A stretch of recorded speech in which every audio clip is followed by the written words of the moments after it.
उल्हासनगरमध्ये शिवसेना उद्धव ठाकरे गटाची सर्व 78 जागा लढवण्याची तयारी आहे। मात्र आघाडीचा जो निर्णय होईल तो मान्य असेल अशी भूमिका माजी केंद्रीय मंत्री अनंत गीते यांनी घेतली आहे। महापालिका निवडणुकीच्या पार्श्वभूमीवर उल्हासनगरात शिवसेना उद्धव बाळासाहेब ठाकरे गटाचा कार्यकर्ता मेळावा पार पडला। यावेळी पत्रकारांशी बोलताना गीते यांनी ही भूमिका मांडली। महापालिका निवडणुकीत प्रत्येक कार्यकर्त्याला न्याय मिळावा अशी सर्वच पक्षांची भूमिका असते, त्यामुळे आमची सर्व 78 जागांवर लढण्याची तयारी आहे। परंतु महाविकास आघाडीचा काय निर्णय होतो तो देखील आम्हाला मान्य असेल असं अनंत गीते म्हणाले। जिल्हा प्रमुख धनंजय बोडारे यांनी आयोजित केलेल्या या मेळाव्याला उल्हासनगर, अंबरनाथ, कल्याण पूर्व विधानसभेतील पदाधिकारी, कार्यकर्ते मोठ्या संख्येने उपस्थित होते।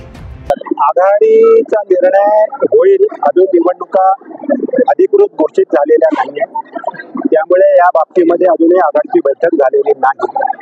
परंतु स्थानिक स्वराज्य संस्थांच्या या निवडणुका असल्यामुळे बहुसंख्य राजकीय पक्षांची भूमिका हीच असते की कार्यकर्त्यांना या निवडणुकीत संधी मिळावी, आणि म्हणून आम्ही तयारी करतो। परंतु जो आघाडीचा निर्णय होईल तो आम्हाला मान्य असेल।